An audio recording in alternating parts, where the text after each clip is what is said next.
after the conference was over, my host did me the honor of letting me join his family on an adventure where he took me deep into the Andes to a highly unusual rock formation that unfortunately I don't have any pictures ready to show.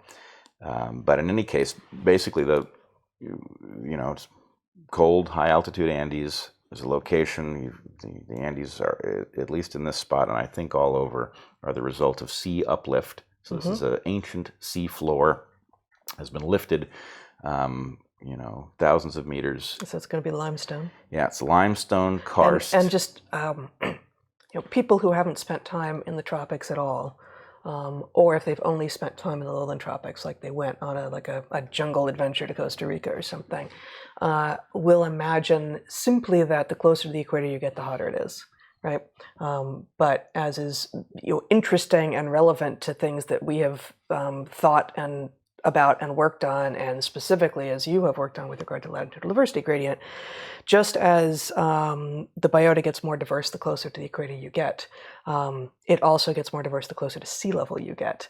And that analogous pattern is also consistent with the farther from the equator and the farther from sea level. So both latitudinally and altitudinally, it gets colder and drier and less diverse. And so you could be real close to the equator, as you were pretty close to the equator there, but at 8,000 feet, and it's really cold. It's quite cold, and the biodiversity, as you point out, goes down. I mean, it's still plant-wise, it was pretty diverse. But you lose the charismatic megafauna first. Just like, at the poles, you don't get a lot of terrestrial, you don't get diversity of terrestrial megafauna. Yes, except there are interesting exceptions, and one of my favorite creatures is an exception. There is an inverse altitudinal gradient to a point. There's obviously a point at which you're so high it's not true, but the hummingbird diversity yes. goes down. It's still, there are a fair number of hummingbirds in the Amazon, but there are more of them at the mid and semi-high elevations. And up to 3,000 to 6,000 feet-ish, something like that, right? Cloud forest and even a little bit into Paramo, but they start to die off as you get higher. Not die off. There are some. You're at the edge of their range. Up in Paramo. Yeah. Actually, Zach, would you show some of these creatures? Yeah, in whatever order. Yeah. All right. This is one of your photographs from this trip? Can you move? Fantastic. This actually. So this is if actually. You can move the picture of us to the other corner. If you can't, you can't. This is in Bogota. Really? And Bogota is at 5,000-6,000 feet, something like that. It's above 5. So higher than Denver.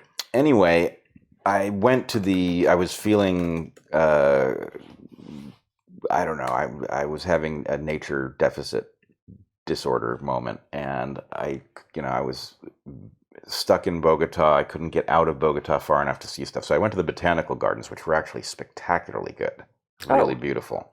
No, Bogota is actually at 86. Really 60. high. Yeah. Third highest capital in South America after Quito and La Paz. Yeah, it's up there. So here. Wait a minute. I'm gonna just check this. I'm not sure I believe this.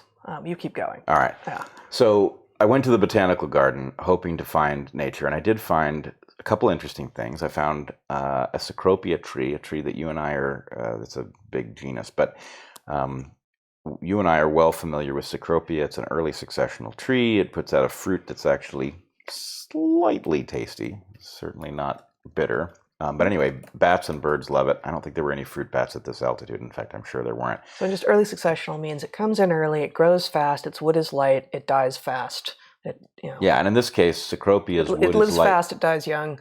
Yeah, they're like balsa, which is the one that most people will think of when they think of what's a tropical wood that's not a hardwood that you use that's light. Right. Yeah. Cecropia is light not by virtue of the wood being less dense, but by these cavities that are in every segment of the tree, right, which get inhabited by Azteca ants. But anyway, I found some Cecropias in the botanical garden that were in fruit, and there were lots of birds flying in and out, which was cool. But I wanted to find hummingbirds. I love hummingbirds, and I love photographing hummingbirds, and I was just not having any luck. And then finally I heard one in another corner of the botanical garden. And you hear that chip, chip, chip? Yeah, And I didn't think I was going to be able to chase it down. And I saw it was kind of high in the tree, no chance of a photograph, but at least I saw it. And then it moved down, and I started to figure out its pattern, where it was going, where it was feeding. And anyway, I eventually managed to get a couple of nice photographs of it right before sunset. And so you want to go to the next picture? The next picture is not of that hummingbird. Yeah, it's not of a hummingbird. These guys. What is it? I am not 100% certain. Let me tell you what I saw and see if you can figure it out. Well, I don't have a super They good look image on the picture. flycatchery. And what happened here, so I think if they were flycatchers... There's just one bird in this photograph, no, right? there are two birds. You see the yellow-breasted bird, and that looks like a fruit from here. Like, this is so far away and so small. Like, this is not a fair test for me. You're gonna have to show me the picture up close. Nothing to do about it. Yeah. Anyway, this second bird that has its wings outstretched here was doing this interesting thing that I took to be a display. It was hovering in front of this other bird that's sitting on a branch. Now, the thing, though, is these are both yellow-breasted, so I don't think it's a flycatcher, because I think the flycatchers where I was were dimorphic, and so I think this has to be two males. Somebody who's watching is going to tell me that maybe I've got it wrong. Either these aren't flycatchers, or that this particular... I mean, a flycatcher is a big group. Big group. I have not...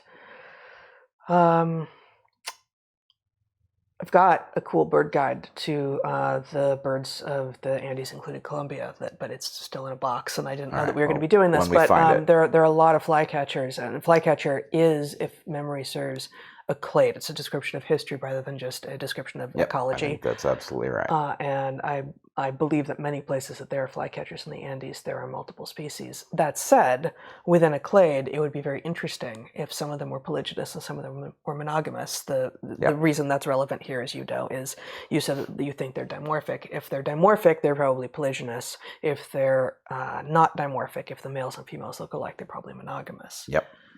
Yeah, and in fact, monogamy is common enough in birds that if the clade has many species in this spot, then probably some of them are. So anyway, maybe this is male displaying in front of a female, but we'll find out. Okay, go on. All right, this is a large dragonfly. Go on. This is all Bogota, or is this... No. We are now actually in outskirts of a town called Villalba, which is a colonial, well-preserved colonial town, kind of mission architecture. It's a very beautiful place. So that was where that potential flycatcher was. This guy is actually in the limestone karst location, which is near a town called Piñón. And anyway, this particular photo, that's actually a plant that you and I have grown. It's hard to get it to flower, but it's Crocosmia. Yeah. And this hummingbird was feeding there, which I thought was really cool. So that is a different Crocosmia than we have grown here in the Pacific Northwest, and I'm not surprised that there are multiple Crocosmias. But you also came back saying that you think Crocosmia is native to the Andes. I asked, and it's always difficult to know, whether they're telling you that it's just found commonly in people's gardens or whether it's truly a wild plant there. But yes, that's what they told me, was that plant is wild in the area. Okay, you want to go to the next one? And then here, Edgar, who was our... That's the name of the bird? Guide. No, the bird's not Edgar. Okay. Edgar is it could be. Lovely gentleman who invited me to, he saw I was interested in hummingbirds, and he invited me to his house, where he and his wife have planted a tremendous number of hummingbird plants, which actually makes the photographic job much more difficult, because you never know where the bird's going to be. Just point of order, it looks like Crocosmia is native to South Africa. Oh, well, there you go. So that must mean it's either, I can't imagine it's invasive, so it must be just grown ornamentally in the Andes. Okay, so anyway, he invited me over, and it made it really difficult. One species is endemic to Madagascar. Interesting. Really? Yeah. A little search engine is a dangerous thing. Yes. Yeah. All right, I think that's all I have photo-wise. That's beautiful, and that's. I'd have to go back and look, but I think you've shown 3 different species of hummingbirds. Absolutely, I think it was a violeteer and a hermit, and forgotten what the third one is. That's interesting that you pronounce it that way. I think of it as the violet ear because it's named for the purple splotch on the ear. I think violet ears. Yeah. Well, I have no idea whether I made up the pronunciation or not. All right. Oh, I did have an anecdote I wanted to tell you. Awesome. I thought it was it's a cognitively interesting anecdote from Colombia. Okay. We were driving down this really, pretty typical back road, which is to say slow, super bumpy. Dragging long pieces of lumber behind you or not? Not a piece of lumber attached to the vehicle anywhere. We're driving along, and there is a rooster by the side of the road. Nothing interesting about that. Also Happens all Edgar the time. or different? No, didn't catch the gentle bird's name. But anyway, the rooster. As we reached the rooster lifted its head up from feeding and darted in front of us, nearly getting smashed. Oh no! And I shouted, "Why?" to a car full of people who speak Spanish and French. It was just Ben, who speaks Spanish and French. And English. Yes, he speaks English as well. And he looked at me like, that's an odd question. But I realized, I heard myself say it, and I thought, that's interesting, because that joke, sometimes I will prepare for a joke, and I will wait sometimes many years for the opportunity to arise, and the joke will emerge, and it will either go well or fall flat. But anyway, it's a conscious thing. This was nowhere in my conscious mind. My subconscious mind had that one queued up, ready to go. Why? Right. So did it get hit? No. No. But I also have no idea why it crossed the road. It just did, and somehow my subconscious... Oh, he made all the way across. Yeah. I see. Yeah. But anyway, I thought it was interesting because it suggests something about the subconscious mind's construction. I don't think it could possibly have been. It must have been queued up somehow, waiting for the opportunity. It's interesting. Your setup, I didn't get it, because I don't think of why did the chicken cross the road is not about an imminent, like it doesn't. Right. It doesn't place us at any particular moment otherwise. So in this case, I thought the why was about like, why now? Like, what are you doing? What is wrong with you? Oh yeah, there's lots of reasons to ask that question. Yeah. But I know why I asked it, and I just didn't see it coming. And you also don't have an answer. No, I don't. No resolution at Although all. it did remind me, I can't remember. I'm a little frustrated that I can't remember. Did I once constructed very consciously a joke in this genre? Did I talk about it on Dark Horse? Here, I'll try it on you. Either way. Your producer / eldest son and I don't know. We don't know. Both rolling your eyes at me simultaneously. No, we're just shrugging our shoulders like, I don't All right. remember. Yeah. Why did the dinosaur cross the road? I don't know. Because it was chicken. Oh. Okay. Yeah. Yeah.